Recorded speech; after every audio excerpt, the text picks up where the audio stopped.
नमस्कार दोस्तों, जय श्री कृष्णा। मेरे YouTube चैनल में आपका बहुत बहुत स्वागत है। आज के इस वीडियो में हम आपको सत्यनारायण भगवान की कथा सुना रहे हैं। सबसे पहले हम जानते हैं पूजन सामग्री के बारे में। केला का स्तंभ, कलश, पंचपल्लव, चावल, पंचरत्न, कपूर, पुष्पमाला, धूप, श्रीफल, ऋतुफल, नैवेद्य, अंग, वस्त्र, आम के पत्ते, यज्ञोपवीत, वस्त्र, गुलाब के फूल, दीप, तुलसी दल, केसर, पान, पंचामृत, बंधनवार और चौकी इत्यादि सामान लगता है। अब जानते हैं पूजन विधि के बारे में।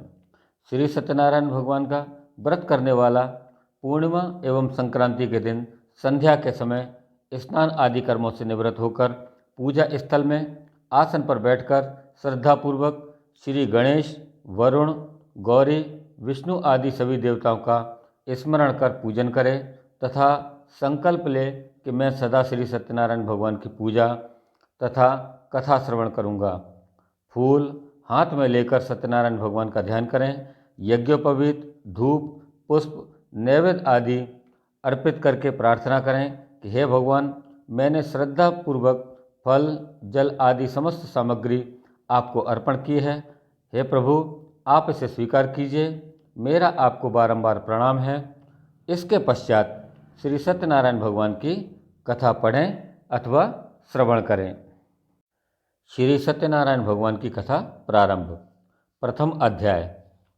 महामुनि व्यास जी ने कहा कि बहुत समय पहले नैमिषारण्य तीर्थ में शौनक आदि 88,000 ऋषियों ने पुराण वेत्ता श्री सूत जी से पूछा कि हे सूत जी, इस कलयुग में वेद विद्या रहित मानवों को ईश्वर भक्ति किस प्रकार मिलेगी तथा उनका उद्धार कैसे होगा। हे मुनि श्रेष्ठ, ऐसा कोई व्रत अथवा तप बतलाइए जिसके करने से थोड़े ही समय में पुण्य प्राप्त हो तथा मनवांछित फल भी मिल जाए। ऐसी कथा सुनने की हमारी बहुत इच्छा है। इस प्रश्न पर शास्त्रों के ज्ञाता श्री सूत जी ने कहा कि हे वैष्णवों में पूज्य, आप सभी ने प्राणियों के हित एवं कल्याण की बात पूछी है। अब मैं उस श्रेष्ठ कथा को आप लोगों से कहूँगा जिसे श्रेष्ठ मुनि नारद जी ने श्री लक्ष्मी नारायण भगवान से पूछा था और श्री लक्ष्मी नारायण भगवान ने मुनि श्रेष्ठ नारद जी को बताया था। आप सभी श्रोतागण यह कथा ध्यानपूर्वक सुने। मुनि श्रेष्ठ नारद जी दूसरों के कल्याण हेतु सभी लोकों में घूमते फिरते हुए एक समय मृत्यु लोक में आ पहुँचे। यहाँ पर बहुत सी योनियों में जन्मे प्रायः सभी मनुष्यों को अपने अपने कर्मानुसार अनेक कष्टों से पीड़ित देखकर उन्होंने सोचा कि किस यत्न के करने से इन प्राणियों के कष्ट का निवारण हो सकेगा। मन में ऐसा विचार करके श्री नारद जी विष्णु लोक को गए। वहाँ श्वेत वर्ण और 4 भुजाओं वाले देवों के ईश श्री नारायण, जिनके हाथों में चक्र, शंख, गदा और पद्म थे तथा वरमाला पहने हुए थे, उनको देखकर वे उनकी स्तुति करने लगे। नारद जी ने कहा कि हे भगवान, आप अति शक्तिमान हैं। मन तथा वाणी भी आपको नहीं पा सकती। आपका आदि मध्य अंत भी नहीं है और आप निर्गुण स्वरूप सृष्टि के कारण भक्तों के कष्टों को नष्ट करने वाले हो। आपको मेरा शत शत नमन है। नारद जी से इस प्रकार की प्रार्थना सुनकर विष्णु भगवान बोले कि हे योगीराज, आपके मन में क्या है? आपका किस कार्य हेतु यहाँ पर आना हुआ है? आप निसंकोच होकर कहें। तब मुनि श्रेष्ठ नारद जी ने कहा कि मृत्युलोक में सब मनुष्य जो अनेक योनियों में पैदा हुए हैं, अपने अपने कर्मों द्वारा अनेक प्रकार के कष्टों के कारण दुखी हैं। हे स्वामी, यदि आप मुझ पर दया रखते हैं तो बताइए कि उन मनुष्यों के सब कष्ट थोड़े से ही प्रयत्न से किस प्रकार से दूर हो सकते हैं। इस पर श्री विष्णु भगवान ने कहा कि हे नारद जी, मनुष्यों की भलाई हेतु तुमने यह बहुत ही उत्तम प्रश्न किया है। जिस व्रत के करने से मनुष्य कष्टों से छूट जाता है, वह व्रत मैं तुमसे कहता हूँ, सुनो। अति पुण्य प्रदान करने वाला, स्वर्ग तथा मृत्युलोक दोनों में दुर्लभ एक अति उत्तम व्रत है जो आज मैं तुमसे कहता हूँ। श्री सत्यनारायण भगवान का यह व्रत विधि विधान पूर्वक संपन्न करने पर मनुष्य इस धरती पर सभी प्रकार के सुखों को भोगकर मरणोपरांत मोक्ष को प्राप्त करता है। भगवान के ऐसे वचन सुनकर नारद जी बोले कि हे भगवान, उस व्रत का विधान क्या है, फल क्या है, इससे पहले यह व्रत किसने किया और किस दिन इस व्रत को करना चाहिए, कृपया करके यह सब मुझे विस्तार से समझाइए। श्री विष्णु भगवान ने कहा कि हे नारद जी, दुख, शोक एवं सभी प्रकार की व्याधियों को दूर करने वाला यह व्रत सब स्थानों पर विजय दिलाने वाला, श्रद्धा और भक्ति के साथ किसी भी दिन मनुष्य संध्या के समय श्री सत्यनारायण भगवान की ब्राह्मणों और बांधवों के साथ में पूजा करे। भक्ति भाव से केले का फल, नैवेद्य, घी, शहद, शक्कर अथवा गुड़, दूध और गेहूं का आटा सवाया लेवें और यदि गेहूं ना हो तो साठी चावल का चूर्ण भी ले सकते हैं। इन सभी को भक्ति भाव से भगवान श्री सत्यनारायण को अर्पण करें। बंधु बांधवों सहित ब्राह्मणों को भोजन कराएं। इसके पश्चात स्वयं भोजन करें। रात्रि में श्री सत्यनारायण भगवान के गीत आदि का आयोजन करके श्री सत्यनारायण भगवान का स्मरण करते हुए समय व्यतीत करें। इस तरह जो मनुष्य व्रत करेंगे उनकी मनोकामनाएं अवश्य ही पूर्ण होंगी। विशेष रूप से कलयुग में, मृत्युलोक में यही एक ऐसा उपाय है जिससे अल्प समय और कम धन में महान पुण्य की प्राप्ति हो सकती है। बोलिए श्री सत्यनारायण भगवान की जय। दूसरा अध्याय। महान संत सूत जी ने कहा कि हे ऋषियों, जिन्होंने प्राचीन काल में इस व्रत को किया है उनका इतिहास मैं आप सबसे कहता हूँ, आप सब ध्यानपूर्वक सुने। अति सुंदर काशीपुरी नगरी में एक अति निर्धन ब्राह्मण वास करता था। वह भूख और प्यास से बेचैन होकर हर समय दुखी रहता था। ब्राह्मणों से प्रेम करने वाले श्री विष्णु भगवान ने उसको दुखी देखकर एक दिन बूढ़े ब्राह्मण का वेश धारण कर निर्धन ब्राह्मण के पास जाकर बड़े ही आदर से पूछा कि हे ब्राह्मण, तुम हर समय दुखी होकर पृथ्वी पर क्यों घूमते हो? हे श्रेष्ठ ब्राह्मण, अपनी व्यथा मुझसे कहो, मैं तुम्हारी व्यथा को सुनना चाहता हूँ। कष्टों से घिरे हुए उस ब्राह्मण ने कहा कि मैं निर्धन ब्राह्मण हूँ, भिक्षा के लिए पृथ्वी पर मारा मारा फिरता हूँ। हे भगवान, यदि आप इससे मुक्ति पाने का कोई उपाय जानते हो तो कृपा करके मुझे बतलाइए। तब वृद्ध ब्राह्मण का रूप धारण किए हुए श्री विष्णु भगवान बोले कि हे ब्राह्मण, श्री सत्यनारायण भगवान मनोवांछित फल देने वाले हैं, इसलिए तुम उनका विधि पूर्वक पूजन करो, जिसके करने से मनुष्य सब दुखों से मुक्त हो जाता है। तब दरिद्र ब्राह्मण को व्रत का संपूर्ण विधान बतलाकर बूढ़े ब्राह्मण का रूप धरे श्री सत्यनारायण भगवान अंतर्ध्यान हो गए। वृद्ध ब्राह्मण ने जिस व्रत को बतलाया है मैं उसको अवश्य विधि विधान से करूँगा, ऐसा निश्चय कर वह दरिद्र ब्राह्मण अपने घर चला गया। परंतु रात को उसको नींद नहीं आई। अगले ही दिन वह जल्दी उठा और श्री सत्यनारायण भगवान का व्रत करने का निश्चय करके वह भिक्षा मांगने के लिए चल दिया।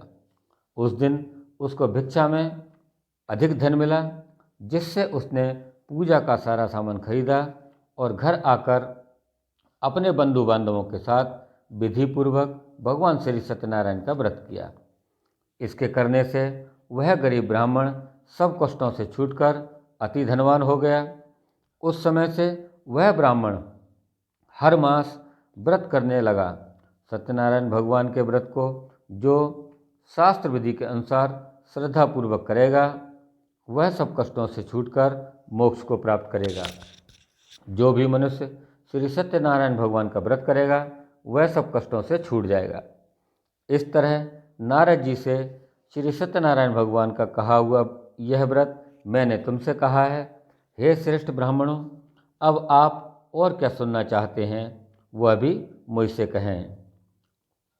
तब ऋषियों ने कहा कि हे मुनीश्वर, संसार में इस विप्र से सुनकर किस किस ने इस व्रत को किया वह भी हम सब सुनना चाहते हैं। मुनियों से ऐसा सुनकर श्री सूत जी ने कहा कि हे मुनिगण, जिस जिस प्राणी ने इस व्रत को किया उन सब की कथा सुनो। एक समय वह धनी ब्राह्मण बंधु बांधवों के साथ शास्त्र विधि के अनुसार अपने घर पर श्री सत्यनारायण भगवान का व्रत कर रहा था। तब उसी समय एक लकड़ी बेचने वाला बूढ़ा व्यक्ति वहां पर आया। उसने सिर पर रखा लकड़ियों का गट्ठर बाहर रख दिया और ब्राह्मण के मकान के अंदर चला गया। प्यास से बेचैन लकड़हारे ने विप्र को व्रत करते हुए देखा तो वह अपनी प्यास को भूल गया। उसने विप्र का अभिनंदन किया और पूछा कि हे ब्राह्मण, आप यह किसका पूजन कर रहे हैं? इस व्रत को करने का क्या फल है और इस पूरे व्रत की विधि विधान क्या है? कृपा करके मुझे बतलाएं। तब उस ब्राह्मण ने कहा कि सब इच्छाओं को पूर्ण करने वाला यह श्री सत्यनारायण भगवान का व्रत है। इन्हीं की कृपा से मेरे यहाँ पर धन एवं ऐश्वर्य का आगमन हुआ है। ब्राह्मण से इस व्रत के बारे में जानकर वह लकड़हारा अत्यंत प्रसन्न हुआ तथा भगवान का चरणामृत लेकर और भोजन करने के पश्चात वह अपने घर को चला गया। अगले दिन लकड़हारे ने अपने मन में संकल्प किया कि आज गांव में लकड़ी बेचने से जो धन मिलेगा उसी से भगवान श्री सत्यनारायण का श्रेष्ठ व्रत करूंगा। मन में ऐसा विचार करके वह लकड़हारा लकड़ियों का गट्ठर अपने सिर पर रखकर जिस नगर में धनवान लोग रहते थे ऐसे सुंदर नगर में गया। उस दिन उसे उन लकड़ियों का पहले दिनों की अपेक्षा चौगुना दाम मिला। तब वह बूढ़ा लकड़हारा बहुत ही प्रसन्न होकर पके केले, शहद, शक्कर, घी, दुग्ध और गेहूं का चूर्ण इत्यादि लेकर श्री सत्यनारायण भगवान के व्रत की सभी सामग्रियों को साथ लेकर अपने घर आ गया। फिर उसने अपने बंधु बांधवों को बुलाकर विधि विधान के अनुसार भगवान श्री सत्यनारायण का पूजन एवं व्रत किया। उस व्रत के प्रभाव से वह बूढ़ा लकड़हारा धन धान्य से युक्त हुआ और संसार के समस्त सुख भोग कर बैकुंठ को चला गया। बोलिए श्री सत्यनारायण भगवान की जय। तीसरा अध्याय। श्री सूत जी बोले कि हे श्रेष्ठ मुनियों, अब मैं आगे की कथा कहता हूँ, उसे सुनो। प्राचीन काल में उल्का मुख नाम का एक महान ज्ञानी राजा था। वह जितेंद्रिय और सत्यवक्ता था। प्रतिदिन मंदिरों में जाता था तथा गरीबों को धन देकर उनके दुखों को दूर करता था। उसकी पत्नी कमल के समान सुंदर मुख वाली और सती साध्वी थी। एक दिन भद्रशीला नदी के तट पर वे दोनों विधि विधान सहित सत्यनारायण भगवान का व्रत कर रहे थे। उसी समय वहाँ एक साधु नाम का वैश्य आया। उसके पास व्यापार के लिए बहुत सारा धन था। वह वैश्य नाव को नदी के किनारे पर ठहराकर राजा के पास आया। राजा को व्रत करते हुए देखकर उसने बड़ी ही विनम्रता से पूछा कि हे राजन, यह आप क्या कर रहे हैं? यह मेरी सुनने की इच्छा है, कृपा करके आप मुझे भी समझाइए।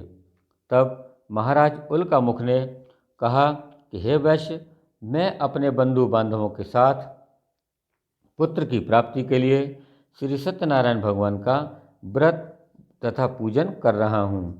राजा के ऐसे वचन सुनकर साधु नामक वैश्य ने आदर से कहा कि हे राजन, मुझे भी इस व्रत की संपूर्ण विधि बतलाइए। मैं भी आपके कहे अनुसार इस व्रत को करूँगा, क्योंकि मेरे भी कोई संतान नहीं है। मुझे भी विश्वास है कि इस उत्तम व्रत को करने से मुझे भी अवश्य ही संतान की प्राप्ति होगी। राजा से व्रत के विधि विधान सुनकर व्यापार से निवृत्त होकर वह वैश्य सुखपूर्वक अपने घर आया। उसने अपनी पत्नी को संतान देने वाले उस व्रत के विषय में बतलाया और फिर प्रण किया कि जब मेरे संतान होगी तब मैं भी इस व्रत को करूँगा। वैश्य ने ये वचन अपनी पत्नी लीलावती से भी कहे। तब एक दिन उसकी पत्नी लीलावती श्री सत्यनारायण भगवान की कृपा से गर्भवती हो गई। 10वें महीने में उसने एक अति सुंदर कन्या को जन्म दिया। दिनों दिन वह कन्या इस तरह बढ़ने लगी जैसे शुक्ल पक्ष का चंद्रमा बढ़ता है। कन्या का नाम उन्होंने कलावती रखा। एक दिन लीलावती ने मीठे शब्दों में अपने पति को याद दिलाया कि आपने जो भगवान का व्रत करने का संकल्प लिया था, अब आप उसे पूरा कीजिए। तब वैश्य ने कहा कि हे प्रिय, मैं कलावती के विवाह पर इस व्रत को करूँगा। इस प्रकार अपनी पत्नी को आश्वासन देकर वह व्यापार करने विदेश चला गया। कलावती पितृगृह में वृद्धि को प्राप्त होती रही, यानी कि वह दिनों दिन बड़ी होती रही। लौटने पर साधु ने जब नगर में सखियों के साथ अपनी वयस्क होती पुत्री को खेलते हुए देखा तो उसे उसके विवाह की चिंता हुई। तब उसने एक दूत को बुलाकर कहा कि उसकी पुत्री के लिए कोई सुयोग्य वर देखकर लाओ। दूत साधु नामक उस वैश्य की आज्ञा पाकर कंचन नगर पहुंचा और देखभाल कर वैश्य की कन्या के लिए एक सुयोग्य वणिक पुत्र ले आया। उस सुयोग्य लड़के के साथ साधु नामक वैश्य ने अपने बंधु बांधवों सहित प्रसन्न चित्त होकर अपनी पुत्री का विवाह कर दिया। दुर्भाग्य से वह विवाह के समय भी श्री सत्यनारायण भगवान का व्रत करना भूल गया। इस पर श्री सत्यनारायण भगवान अत्यंत क्रोधित हो गए। उन्होंने वैश्य को श्राप दिया कि तुम्हें दारुण दुख की प्राप्ति होगी। तब एक समय अपने कार्य में कुशल वह वैश्य अपने दामाद सहित नावों का बेड़ा लेकर व्यापार करने के लिए सागर के समीप स्थित रत्नसारपुर नगर में गया। रत्नसारपुर में चंद्रकेतु नामक राजा राज करता था। दोनों ससुर जमाई चंद्रकेतु राजा के उस नगर में व्यापार करने लगे। एक दिन भगवान श्री सत्यनारायण की माया से प्रेरित एक चोर राजा चंद्रकेतु का धन चुराकर भाग रहा था। राजा के दूतों को अपने पीछे तेजी से आते हुए देखकर चोर ने घबराकर राजा के सारे धन को उस वैश्य की नाव में ले जाकर चुपचाप रख दिया, जहां वे ससुर जमाई ठहरे हुए थे, और ऐसा करके वह भाग गया। जब राजदूतों ने उस वैश्य के पास राजा के धन को रखा देखा तो उन्होंने ससुर और दामाद को ही चोर समझा। वे उन ससुर दामाद दोनों को बांधकर ले गए और राजा के समीप जाकर बोले कि आपका धन चुराने वाले ये दो चोर हम पकड़ कर लाए हैं, आप देखकर आज्ञा दें। तब राजा ने उस वैश्य की बात को बिना सुने ही उन्हें कारागार में डालने की आज्ञा दे दी। इस प्रकार राजा की आज्ञा से उनको कारागार में डाल दिया गया तथा उनका सारा धन भी छीन लिया। सत्यनारायण भगवान के श्राप के कारण उस वैश्य की पत्नी लीलावती व पुत्री कलावती भी घर पर बहुत दुखी रहने लगीं। उनका सारा धन भी चोर चुरा कर ले गए। मानसिक व शारीरिक पीड़ा तथा भूख प्यास से अति व्याकुल और दुखी होकर भोजन की आस में कलावती एक ब्राह्मण के घर गई। उसने ब्राह्मण को श्री सत्यनारायण भगवान का व्रत विधि पूर्वक करते हुए देखा। वहाँ पर बैठकर उसने वह कथा सुनी और श्रद्धापूर्वक प्रसाद ग्रहण कर रात को अपने घर आ गई। माता ने कलावती से पूछा कि हे पुत्री, तू अब तक कहाँ रही? मैं तेरे लिए बहुत चिंतित थी। माता के इस प्रकार के शब्द सुनकर कलावती ने कहा कि हे माता, मैंने एक ब्राह्मण के घर श्री सत्यनारायण भगवान का व्रत होते देखा है और मेरी भी उस व्रत को करने की इच्छा है। तब माता ने कन्या के वचन सुनकर सत्यनारायण भगवान के पूजन की तैयारी की। उसने बंधुओं सहित श्री सत्यनारायण भगवान का पूजन व व्रत किया और वर मांगा कि मेरे पति और दामाद शीघ्र ही घर लौट आएं, तथा साथ ही विनती की कि हे प्रभु, अगर हमसे कोई भूल हुई हो तो हम सबके अपराध क्षमा करो। श्री सत्यनारायण भगवान इस व्रत से प्रसन्न हो गए। उन्होंने राजा चंद्रकेतु को स्वप्न में दर्शन देकर कहा कि हे राजन, जिन 2 वैश्यों को तुमने बंदी बना रखा है वे निर्दोष हैं, उन्हें प्रातः ही छोड़ दो। उनका सब धन जो तुमने अधिग्रहित किया है लौटा दो, अन्यथा मैं तुम्हारा राज्य, धन, पुत्र आदि सब नष्ट कर दूंगा। राजा से ऐसे वचन कहकर भगवान अंतर्ध्यान हो गए। प्रातःकाल राजा चंद्रकेतु ने दरबार में सबको अपना स्वप्न सुनाया और सैनिकों को आज्ञा दी कि दोनों वैश्यों को कैद से मुक्त करके दरबार में ले आओ। दोनों वैश्यों ने आते ही राजा को प्रणाम किया। राजा ने कोमल वचनों में कहा कि हे महानुभावों, तुम्हें अज्ञानतावश ऐसा कठिन दुख प्राप्त हुआ है, अब तुम्हें कोई भय नहीं है, तुम मुक्त हो। ऐसा कहकर राजा ने उनको नए नए वस्त्राभूषण पहनवाए तथा उनका जितना धन लिया था उससे दुगना लौटाकर आदर से विदा किया। दोनों वैश्य अपने घर को चल दिए। बोलिए श्री सत्यनारायण भगवान की जय। चौथा अध्याय। सूत जी ने आगे कहा कि वैश्य ने यात्रा आरंभ की और अपने नगर की ओर चल पड़ा। उनके थोड़ी दूर आगे बढ़ने पर दंडी वेशधारी श्री सत्यनारायण भगवान ने उनकी परीक्षा लेने के लिए उनसे पूछा कि हे वैश्य, तेरी नाव में क्या है? तब अभिमानी बणिक हंसता हुआ बोला कि हे दंडी, आप ऐसा क्यों पूछते हैं? क्या धन लेने की कामना है? मेरी नाव में तो बेल और पत्ते भरे पड़े हैं। वैश्य के ऐसे वचन सुनकर दंडी वेशधारी श्री सत्यनारायण भगवान बोले कि तुम्हारा वचन सत्य है। ऐसा कहकर वे वहाँ से चले गए और कुछ दूर पर जाकर समुद्र के तट पर बैठ गए। दंडी महाराज के जाने के पश्चात वैश्य ने नित्य क्रिया से निवृत्त होने के बाद नाव को ऊंची उठी हुई देखकर अचंभा किया तथा नाव में बेल पत्ते आदि देखकर वह मूर्छित होकर जमीन पर गिर पड़ा। मूर्छा खुलने पर अति शोक करने लगा।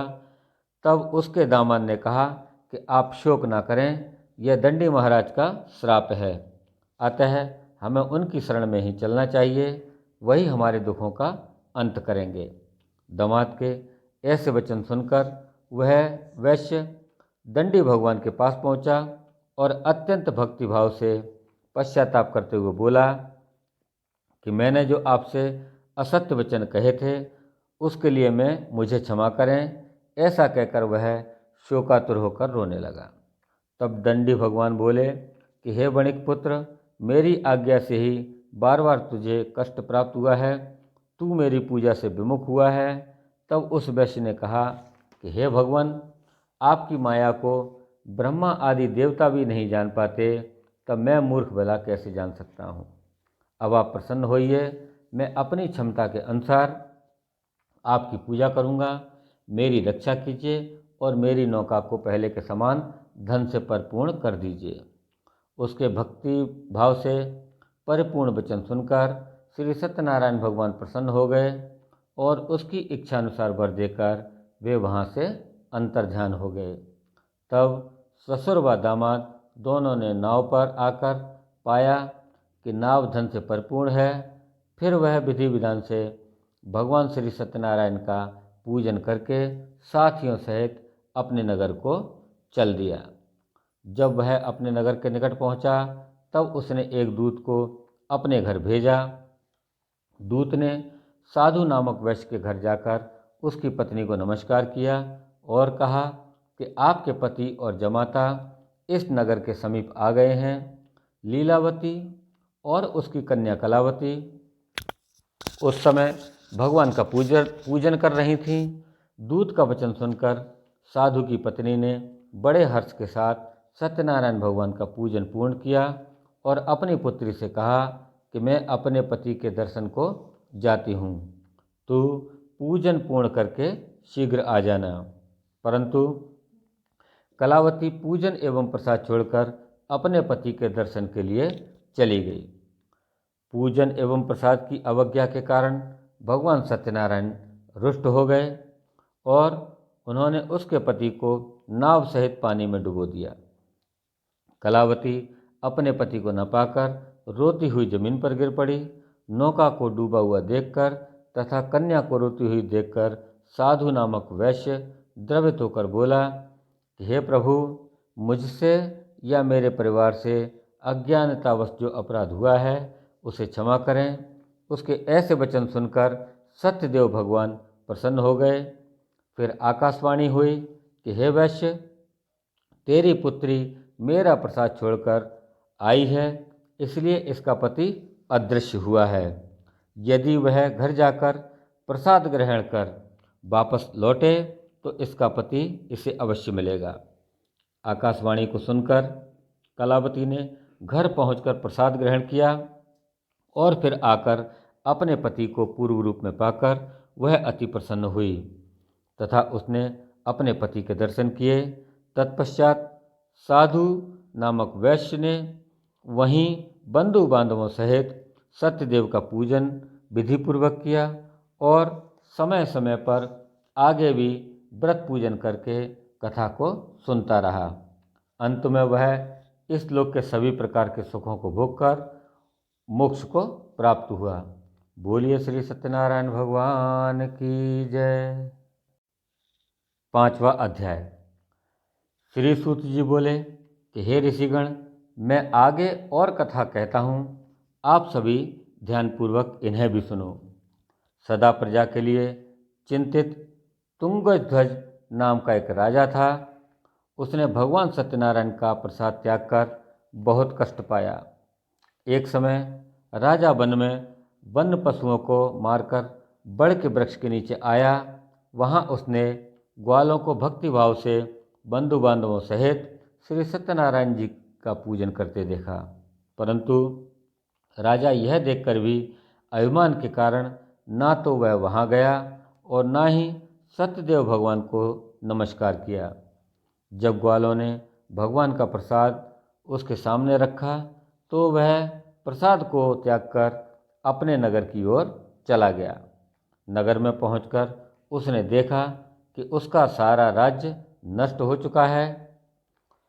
तब वह समझ गया कि यह सब भगवान सत्यदेव ने रुष्ट होकर किया है। तब वह वन में वापस आया और ग्वालों के समीप जाकर विधि पूर्वक पूजन करके प्रसाद ग्रहण किया तो सत्यनारायण भगवान की कृपा से सब कुछ पहले जैसा ही हो गया और लंबे समय तक सुख भोग कर मरणोपरांत वह मोक्ष को प्राप्त हुआ। जो मानव इस श्रेष्ठ दुर्लभ व्रत को करेगा, श्री सत्यनारायण भगवान की कृपा से उसे धन्य धान्य की कोई कमी नहीं होगी। निर्धन धनी और बंधु बांधवों से मुक्त होकर वह निर्भय हो जाता है। संतानहीन को संतान प्राप्त होती है तथा सब इच्छाएं पूर्ण कर अंत में वह बैकुंठ धाम को जाता है। अब उनके बारे में भी जानिए जिन्होंने पहले इस व्रत को किया था। साथ ही उनके दूसरे जन्म की कथा भी सुनिए। शतानंद नामक वृद्ध ब्राह्मण ने सुदामा के रूप में जन्म लेकर श्री कृष्ण की भक्ति एवं सेवा से बैकुंठ प्राप्त किया। उल्कामुख नामक महाराजा राजा दशरथ बने और श्री रंगनाथ का पूजन कर मोक्ष को प्राप्त हुए। साधु नाम के वैश्य ने धर्मात्मा सत्य प्रतिज्ञ राजा मोरध्वज बनकर अपने पुत्र को आरे से चीरकर बैकुंठ धाम को प्राप्त किया। महाराजा तुंगध्वज स्वयंभू मनु बने। उन्होंने बहुत से लोगों को भगवान की भक्ति में लीन कराकर बैकुंठ धाम प्राप्त किया और वह लकड़हारा भी अगले जन्म में गुह नामक निषाद राजा बना, जिसने राम के श्री चरणों की सेवा कर अपने सभी जन्मों को संवार लिया। बोलिए श्री सत्यनारायण भगवान की जय। 5वां अध्याय संपूर्ण। तो दोस्तों, यह थी श्री सत्यनारायण भगवान के व्रत की कथा। आपको कैसी लगी हमारी यह कथा? आप हमें कमेंट बॉक्स में जाकर अवश्य लिखें। साथ ही आप यदि हमारे चैनल पर नए हैं और आपने यदि हमारे चैनल को अभी तक सब्सक्राइब नहीं किया है तो आप इसे आज ही सब्सक्राइब कर लीजिए और बेल आइकन को प्रेस करके इसके नोटिफिकेशन को ऑन कर लीजिए, जिससे हमारे आने वाले सभी वीडियो आपको समय समय पर मिलते रहें। धन्यवाद। बोलिए श्री सत्यनारायण भगवान की जय।